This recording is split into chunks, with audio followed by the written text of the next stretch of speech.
नीतीश कुमार के फैसलों पर भले ही जेडीयू के नेताओं ने चुप्पी साधे रखी है, लेकिन ललन सिंह काफी नाराज हैं। यह बात उनके हालिया कुछ रवैये से पता चली थी। ललन सिंह के अगर इससे पिछले कुछ हफ्ते पहले के ही बयान देखे तो वे साफ कहते थे, जब बीजेपी से दोबारा साठगांठ की खबरें थी कि वहां पर नीतीश थूकने तक नहीं जाएंगे।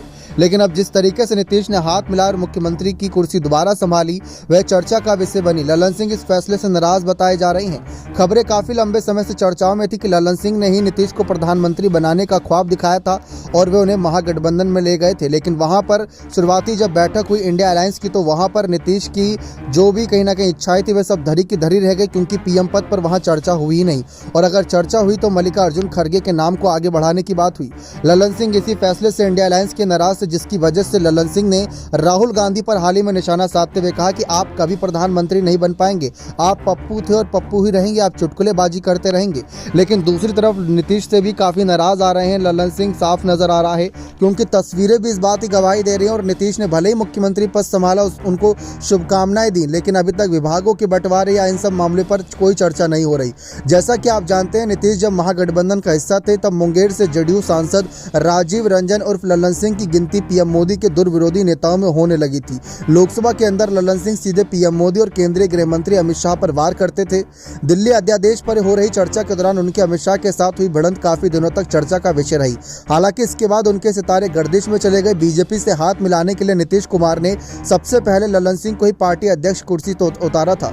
उसके बाद से ही नजदीकियां कहीं ना कहीं दूर होते चले गए। खबरें इस बात की ओर भी थी कि ललन सिंह ही अपने दिल से चाहते थे कि तेजस्वी यादव मुख्यमंत्री बने, नीतीश प्रधानमंत्री पद के लिए जाए, क्योंकि अगर ऐसा होता है तो ललन सिंह जेडीयू के राष्ट्रीय अध्यक्ष पद पर रहते हुए काफी नाम कमा लेंगे और उनको वह सब कुर्सियां मिलेंगी जिसकी चाह वे कभी रखे थे। ललन सिंह यानी कि नीतीश और तेजस्वी कंधे पर रखकर गोली चलाना चाहते थे, लेकिन उसमें कामयाब नहीं हो पाए। लेकिन अब नीतीश का प्लान भी कामयाब ना होने देने के लिए वह फ्लोर टेस्ट से पहले कोई बड़ा खेल कर सकते हैं। अगर नीतीश से अब भी नाराज है ललन सिंह, क्योंकि अब उनको मोदी शाह के साथ ही बैठना पड़ेगा, उनके साथ बैठक करनी पड़ेगी, ना चाहते हुए भी सम्राट चौधरी के साथ बैठना पड़ेगा, जिनसे अभी तक उनका वाद विवाद चल रहा था, जुबानी जंग चल रही थी। लालू परिवार के साथ तो कम से कम नजदीकियां थी, तेजस्वी यादव से अच्छी खासी बातचीत थी, जेडीयू को आरजेडी में विलय कराने तक की बात सामने आ रही थी।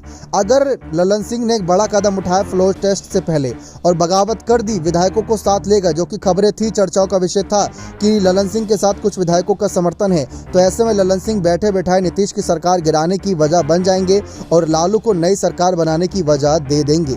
बने रहे चैनल के साथ। बहुत बहुत धन्यवाद।